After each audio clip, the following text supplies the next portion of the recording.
I told you that I was charmed with her in most particulars. There were some that did not please me so well. She was above the middle height of women. I shall begin by describing her. She was slender and wonderfully graceful, except that her movements were languid, very languid indeed. There was nothing in her appearance to indicate an invalid. Her complexion was rich and brilliant. Her features were small and beautifully formed. Her eyes large, dark, and lustrous. Her hair was quite wonderful. I never saw hair so magnificently thick and long when it was down about her shoulders. I have often placed my hands under it and laughed with wonder at its weight. It was exquisitely fine and soft, and in colour a rich, very dark brown, with something of gold. I loved to let it down, tumbling with its own weight, as in her room she lay back in her chair, talking in her sweet, low voice. I used to fold and braid it, and spread it out and play with it. Heavens, if I had but known all! I said there were particulars which did not please me.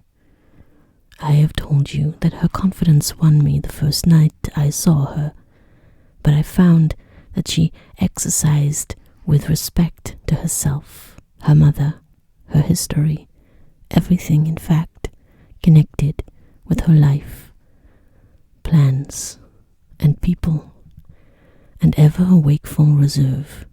I dare say I was unreasonable. Perhaps I was wrong. I dare say I ought to have respected the solemn injunction laid upon my father by the stately lady in black velvet. But curiosity is a restless and unscrupulous passion, and no one girl can endure with patience that hers should be baffled by another. What harm could it do anyone to tell me what I so ardently desired to know? Had she no trust in my good sense or honor? Why would she not believe me when I assured her so solemnly that I would not divulge one syllable of what she told me to any mortal breathing?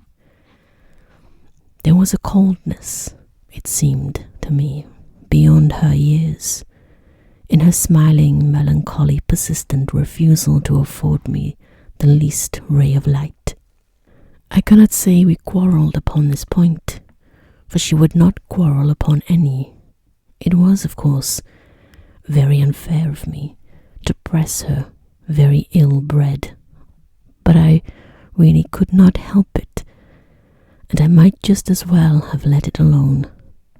What she did tell me amounted, in my unconscionable estimation, to nothing.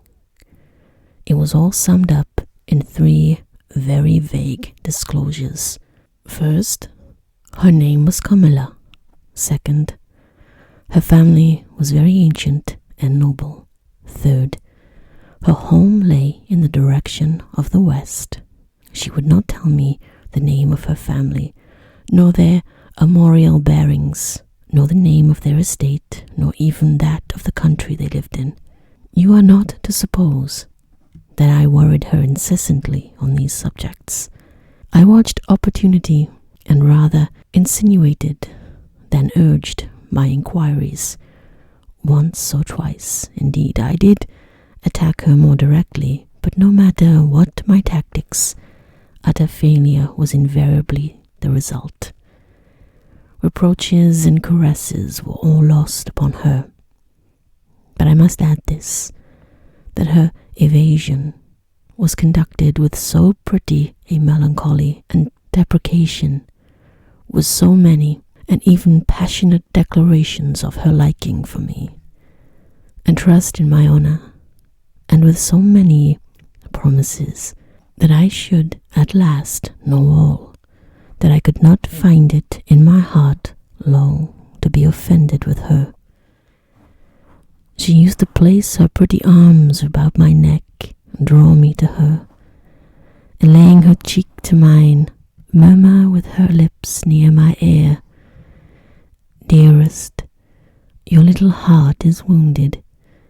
Think me not cruel, because I obey the irresistible law of my strength and weaknesses. If your dear heart is wounded, my wild heart bleeds with yours.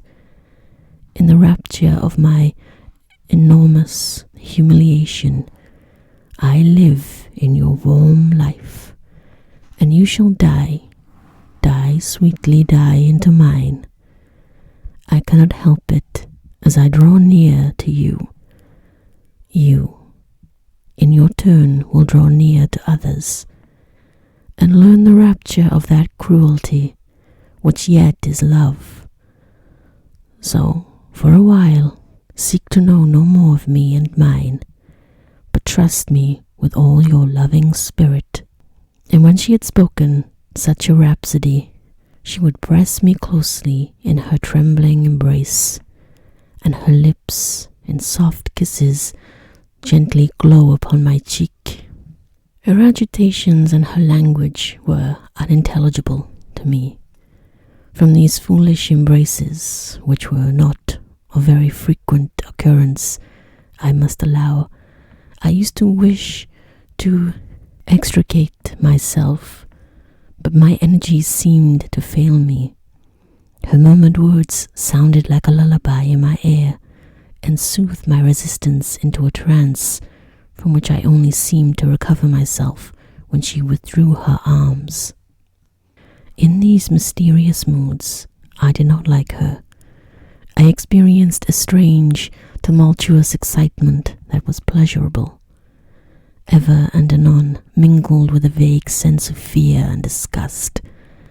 I had no distinct thoughts about her while such scenes lasted, but I was conscious of a loving growing into adoration and also abhorrence. This I know is paradox, but I can make no other attempt to explain the feeling. I now write, after an interval of more than 10 years, with a trembling hand, with a confused and horrible recollection of certain occurrences and situations, in the ordeal through which I was unconsciously passing, though with a vivid and sharp remembrance of the main current of my story. But I suspect in all lives there are certain emotional scenes, those in which our passions have been mostly wildly and terribly roused, that are, of all others, the most vaguely and dimly remembered.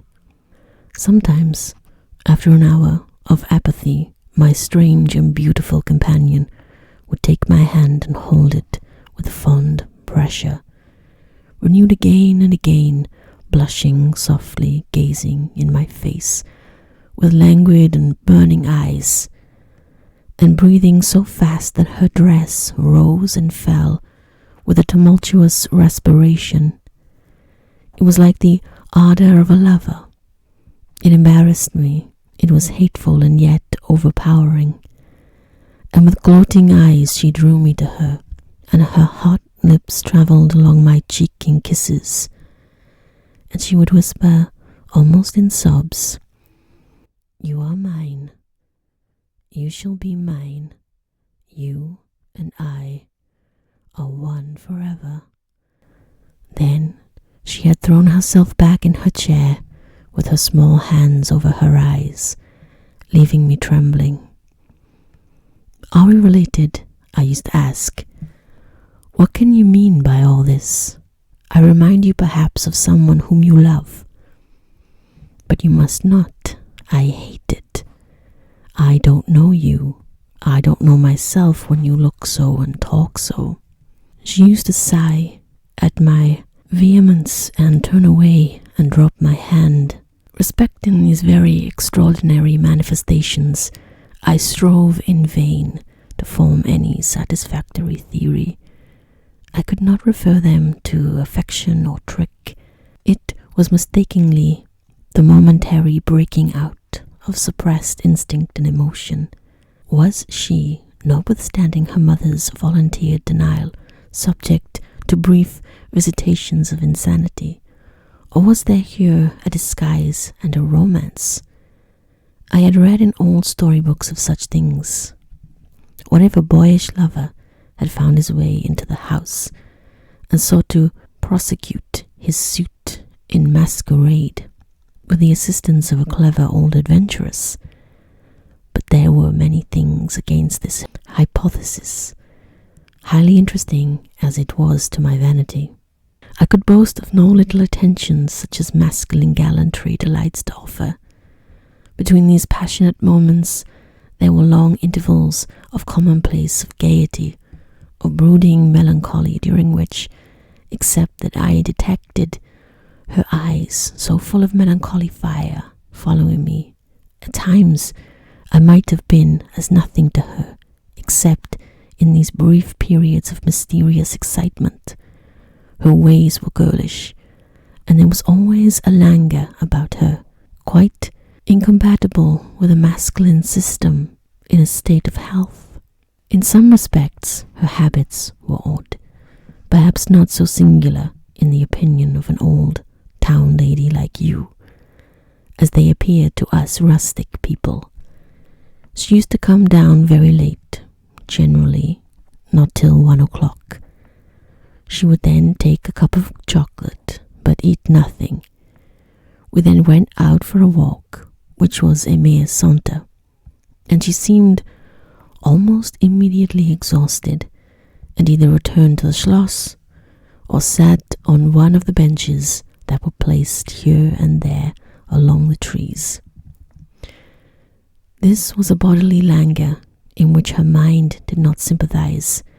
She was always an animated talker and very intelligent. She sometimes alluded for a moment to her own home, or mentioned an adventure or situation, or an early recollection which indicated a people of strange manners and described customs of which we knew nothing. I gathered from these chance hints that her native country was much more remote than I had first fancied. As we sat thus one afternoon under the trees, a funeral passed us by. It was that of a pretty young girl whom I had seen often, the daughter of one of the rangers of the forest. The poor man was walking behind the coffin of his darling. She was his only child, and he looked quite heartbroken. Peasants walking two and two came behind. They were singing a funeral hymn. I rose to mark my respect as they passed, and joined in the hymn they were very sweetly singing. My companion shook me a little roughly, and I turned surprised. She said brusquely, "Don't you perceive how discordant that is?" "I think it very sweet, on the contrary," I answered, vexed at the interruption, and very uncomfortable lest the people who composed the little procession should observe and resent what was passing. I resumed, therefore, instantly, and was again interrupted. "You pierce my ears," said Carmilla, almost angrily, and stopping her ears with her tiny fingers. "Besides, how can you tell that your religion and mine are the same? Your forms wound me, and I hate funerals. What a fuss!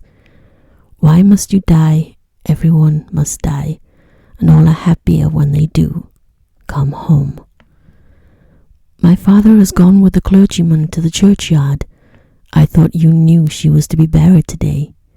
"She? I don't trouble my head about peasants." "I don't know who she is," answered Carmilla, with a flash from her fine eyes. "She is the poor girl who fancied she saw a ghost a fortnight ago, and has been dying ever since, till yesterday when she expired. Tell me nothing about ghosts. I shan't sleep tonight if you do. I hope there is no plague or fever coming. All this looks very like it," I continued. "The swineherd's young wife died only a week ago, and she thought something seized her by the throat as she lay in her bed, and nearly strangled her. Papa says such horrible fancies do accompany some form of fever. She was quite well the day before.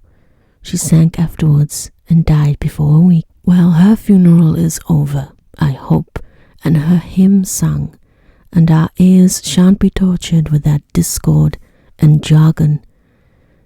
It has made me nervous. Sit down here beside me. Sit close. Hold my hand.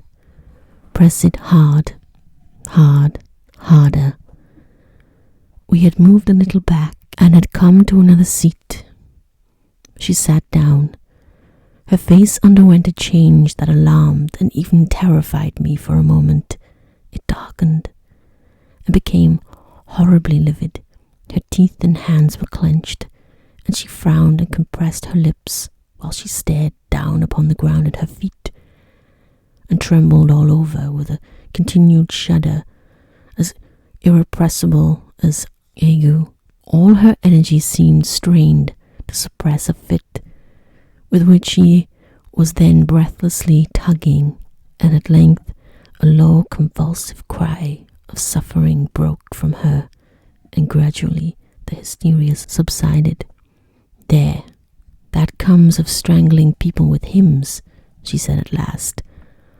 Hold me still. It is passing away." And so gradually it did, and perhaps to dissipate the sombre impression which the spectacle had left upon me, she became unusually animated and chatty, and so we got home. This was the first time I had seen her exhibit any definable symptoms of that delicacy of health which her mother had spoken of. It was the first time, also, I had seen her exhibit anything like temper. Both passed away like a summer cloud, and never but once afterwards did I witness on her part a momentary sign of anger. I will tell you how it happened. She and I were looking out of one of the long drawing-room windows when there entered the courtyard over the drawbridge a figure of a wanderer whom I knew very well. He used to visit the Schloss, generally twice a year. It was the figure of a hunchback, with the sharp, lean features that generally accompany deformity. He wore a pointed black beard, and he was smiling from ear to ear, showing his white fangs. He was dressed in buff, black, and scarlet, and crossed with more straps and belts than I could count, from which hung all manner of things.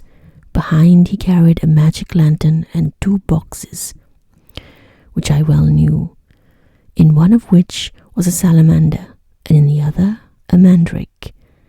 These monsters used to make my father laugh. They were compounded of parts of monkeys and parrots, squirrels and fish and hedgehogs, dried and stitched together with great neatness and startling effect. He had a fiddle, a box of conjuring apparatus, a pair of foils and masks attached to his belt, several other mysterious cases dangling about him, and a black staff with copper ferrules in his hand.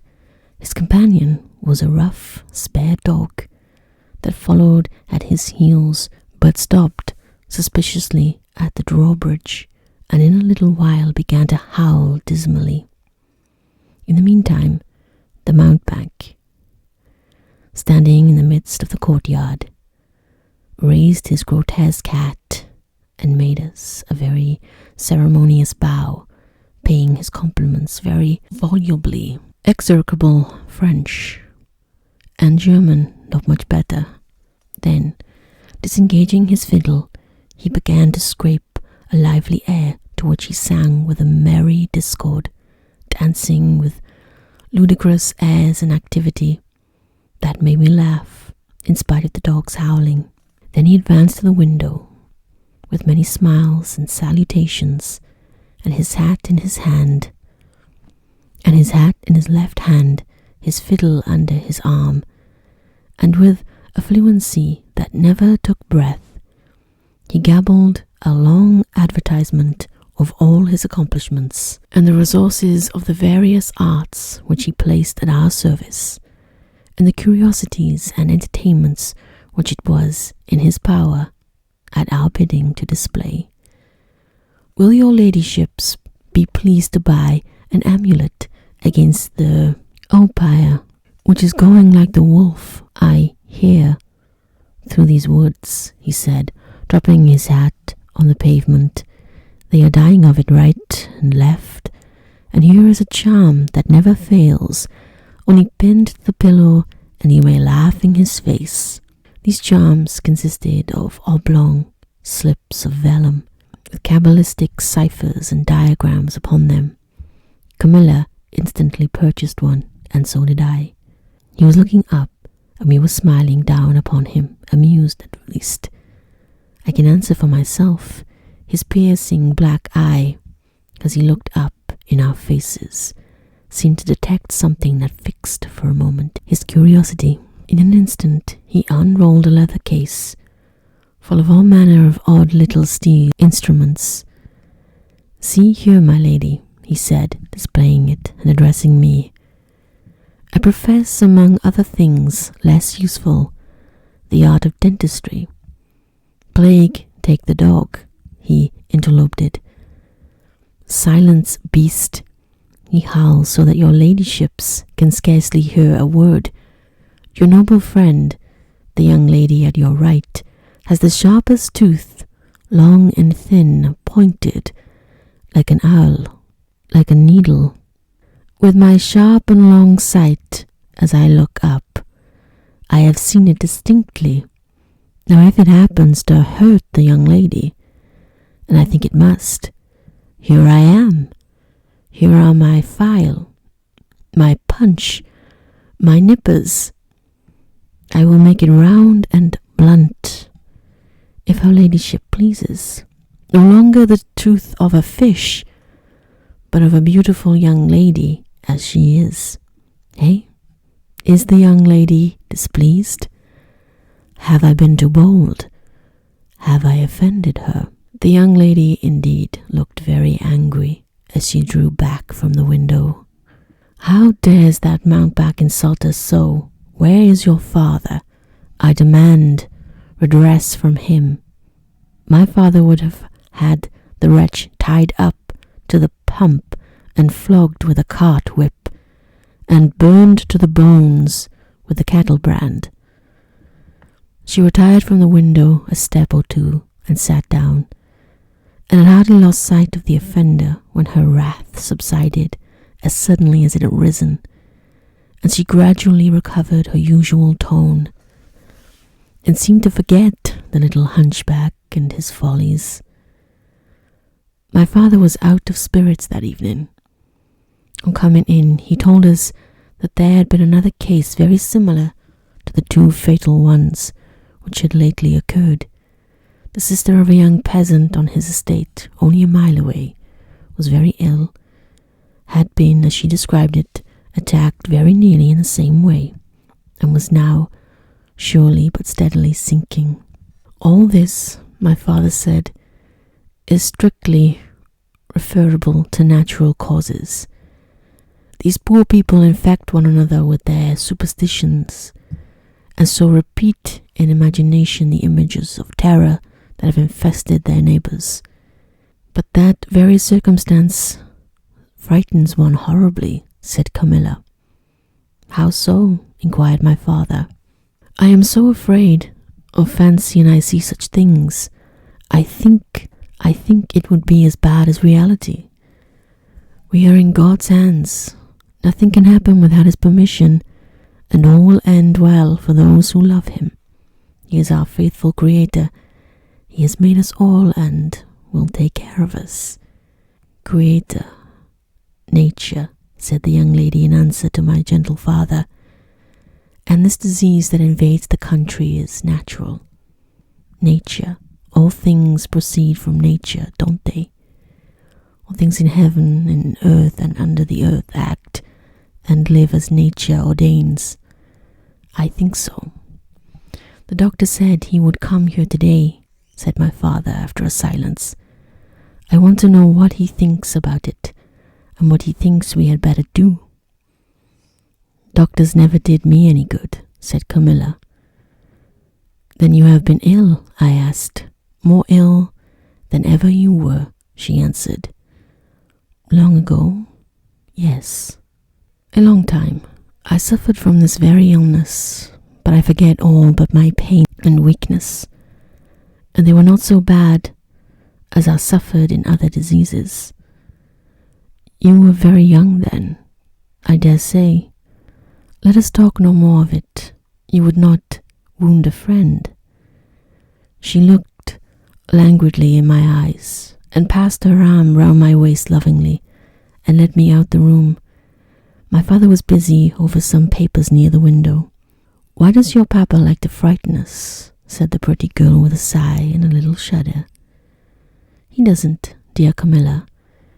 It is the very farthest thing from his mind. Are you afraid, dearest?" "I should be very much if I fancied there was any real danger of my being attacked, as those poor people were. Are you afraid to die?" "Yes, everyone is. But to die as lovers may, to die together, so that they may live together. Girls are caterpillars while they live in the world, to be finally butterflies when the summer comes. But in the meantime, there are grubs and larvae, don't you see? Each with their peculiar propensities, necessities, and structure. So says Monsieur Buffon in his big book in the next room." Later in the day, the doctor came and was closeted with Papa for some time. He was a skillful man of 60 and upwards. He wore powder and shaved his pale face as smooth as a pumpkin. He and Papa emerged from the room together, and I heard Papa laugh and say as they came out, "Well, I do wonder at a wise man like you. What do you say to hippogriffs and dragons?" The doctor was smiling and made answer, shaking his head, "Nevertheless, life and death are mysterious states, and we know little of the resources of either." And so they walked on, and I heard no more. I did not then know what the doctor had been broaching, but I think I guess it now.